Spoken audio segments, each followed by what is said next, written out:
పెద్దపల్లి జిల్లా మంతిని నియోజకవర్గం బానిసత్వానికి వ్యతిరేకంగా పోరాటం చేసిన చరిత్ర గీట్ల జనార్దన్ రెడ్డిదే అని మాజీ ఎమ్మెల్యే పుట్ట మధుకర్ అన్నారు. కాంగ్రెస్ పార్టీలో మొదలైన బానిసత్వానికి వ్యతిరేకంగా పోరాటం చేసిన చరిత్ర స్వర్గీయ గీట్ల జనార్దన్ రెడ్డికే ఉందని మంతిని పట్టణంలోని వ్యవసాయ మార్కెట్ కమిటీలో మాజీ ఎమ్మెల్యే గీట్ల జనార్దన్ రెడ్డి గారి జయంతి సందర్భంగా వారి విగ్రహానికి పూలమాలలు వేసి నివాళులు అర్పించారు. ఈ సందర్భంగా మాజీ ఎమ్మెల్యే పుట్ట మధుకర్ మాట్లాడుతూ, కీర్తిశేషులు మాజీ ఎమ్మెల్సీ, మాజీ జనగామ గ్రామ సర్పంచ్ గీట్ల జనార్దన్ రెడ్డి గారి 86వ జయంతిని వల్ల ఆయన విగ్రహానికి పూలమాలలు వేసి బీఆర్ఎస్ పార్టీ పక్షాన నివాళులు అర్పిస్తూ ఉన్న ఈ సందర్భంలో పాల్గొంటున్న ప్రతి ఒక్కరికి, నాయకులందరికీ, వారి అభిమానులందరికీ నమస్సుమాంజలులు. మంథనిలో ఆయన విగ్రహాన్ని పెట్టడానికి ప్రత్యేకత ఉన్నదనే విషయాన్ని మంథని నియోజకవర్గ ప్రజలు గమనిస్తూ ఉన్నారని నేను భావిస్తూ ఉన్నాను. మంథని నియోజకవర్గంలో విగ్రహాలు పెట్టడానికి ఒక ఆశయం, ఆకాంక్ష ఉన్నదనే విషయాన్ని మంథని నియోజకవర్గ ప్రజలు గమనిస్తూ ఉన్నారని నేను భావిస్తూ ఉన్నాను. మంథని నియోజకవర్గంలో మహనీయుల విగ్రహాలతో పాటు గీట్ల జనార్దన్ రెడ్డి గారి విగ్రహాన్ని పెట్టడానికి ఒక కారణం, గీట్ల జనార్దన్ రెడ్డి గారు ఆయన ఈ ప్రాంతం నుంచి మొట్టమొదటి ఎమ్మెల్సీగా ఈ మార్కెట్ కమిటీని ఇక్కడికి తీసుకొచ్చినటువంటి వ్యక్తిగా, మార్కెట్ కమిటీ ద్వారా రైతులకు మేలు జరగాలని, రైతులు ఇబ్బంది పడద్దని ఆలోచించి మరి తీసుకొచ్చినటువంటి వ్యక్తిగా రైతులకు ఎప్పుడు గుర్తుండాలనే ఉద్దేశంతో ఆయన విగ్రహాన్ని పెట్టడం జరిగింది. ఇక్కడ జి రాములు గారి విగ్రహాన్ని కూడా పెట్టడం జరిగింది.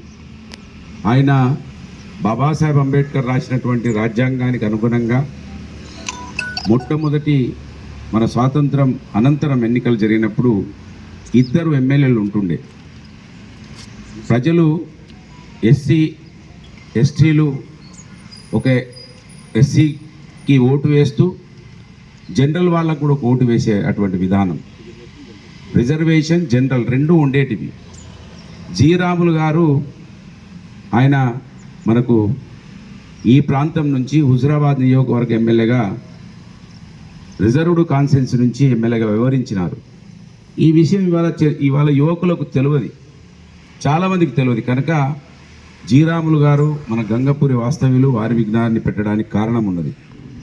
గుల్కోట్ శ్రీరాములు గారు మొట్టమొదటి శాసనసభ్యుడు, కాంగ్రెస్కు వ్యతిరేకంగా సోషలిస్ట్ పార్టీ నుంచి మొట్టమొదటి ఎమ్మెల్యేగా గెలిచినటువంటి వ్యక్తి.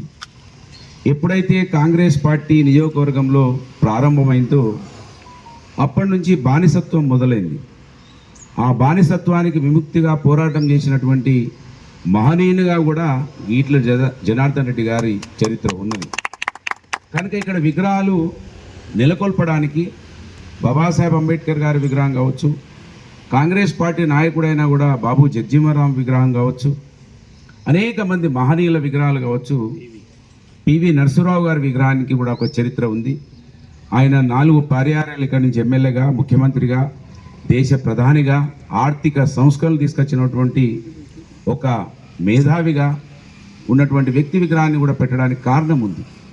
ఇవాళ ప్రభుత్వ కార్యాలయాలలో నా తండ్రి విగ్రహాన్ని పెట్టాలని మళ్ళీ 10 సంవత్సరాల తర్వాత అసలు చరిత్రకారుల విగ్రహాన్ని చూపించకుండా, అసలు చరిత్ర తెలుపకుండా ఇవాళ మా తండ్రి విగ్రహాన్ని పెడితే మాత్రమే మీకు పదవులు వస్తాయని, మీకు ఏదైనా అవకాశం రావాలంటే మా తండ్రి ఫోటోకు పూజించాలని 10 సంవత్సరాల తర్వాత మొదలైతే ఈ నియోజకవర్గంలో ఒక ఆడబిడ్డగా, మాదేపూర్ మట్టి బిడ్డగా, మాదేపూర్ మెట్టినిల్లు బిడ్డగా అక్కడ మా మహిళా అధ్యక్షురాలు ప్రశ్నిస్తే ఆమె మీద దాడి చేస్తూ ఉన్నారు. మేము ఏదైనా అభివృద్ధి కార్యక్రమాల మీద అడిగితే పర్సనల్గా మా మీద దాడి చేస్తూ ఉన్నారు. అసలు ప్రశ్న ఒకటైతే జవాబు ఒకటి చెప్తూ కాంగ్రెస్ పార్టీ మంత్రిని ఎమ్మెల్యే భావిస్తూ ఉన్నాడు. మంత్రిని ఎమ్మెల్యే నేను చాలా పెద్ద సాధించిన అని భావిస్తూ ఉన్నాడు.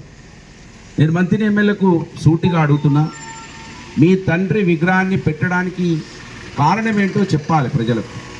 ఎందుకు పెట్టాలి ఆయన విగ్రహాన్ని? ఒక ప్రాజెక్టు కట్టిండా, ఒక ఫ్యాక్టరీ కట్టిండా, నిరుద్యోగ సమస్య నిర్మూలించిండా, వ్యవసాయ రంగాన్ని తీర్చిదిద్దిండా, 37 జీవోను పక్కకు పెట్టి ఆరుతడి పంటలొద్దు మాకు వరి పంటకు నీళ్ళు ఇప్పివంటే ఆ జీవోను కాలబెట్టినటువంటి వ్యక్తి, ఆ కాలబెట్టి ఏదో చేతులు దులుపుకున్నాడు తప్ప ఆ జీవోను మరి మార్చి మాకు వరికి నీళ్లు తీసుకురానటువంటి వ్యక్తి మీ తండ్రి గారు. కనుక ఇవాళ దాడులు చేసి నీ దగ్గర ఉన్న కొంతమంది బానిసలను, మా దగ్గర నుంచి కొంతమందిని తీసుకున్నటువంటి బానిసలను తయారు చేయడంలో మీరు చరిత్ర సృష్టించవచ్చు. ఆ రోజు మీ తండ్రి గారు, ఇవాళ నువ్వు బానిసలుగా కొంతమందిని తయారు చేస్తున్నారు కావచ్చు, కానీ మీరు ఈ నియోజకవర్గంలో ఏమీ చైతన్యవంతమైనటువంటి ఒక యువకులని తయారు చేసిన చరిత్ర నీ కుటుంబానికి లేదు, నీ తండ్రికి లేదు. నిజంగా నీ తండ్రి చరిత్ర ఒకసారి వెనుకకెళ్ళి చూస్తే తెలుస్తుంది. ఇవాళ కొంతమందికి తెలియదు, మేము మాట్లాడితే వాళ్ళ తండ్రి గురించి ఎందుకు మాట్లాడాలనేవాళ్ళు, ఎమ్మెల్యే గురించి ఎందుకు మాట్లాడాలి అనేవాళ్ళు. చరిత్ర తెలుసుకోవాలి. జీరాముల విగ్రహాన్ని పెట్టడానికి కారణం ఏంటి, జనార్దన్ రెడ్డి విగ్రహాన్ని పెట్టడానికి కారణం ఏంటి, గుల్కోటి శ్రీరాములు. కార్యక్రమంలో నాయకులు, కార్యకర్తలు తదితరులు పాల్గొన్నారు.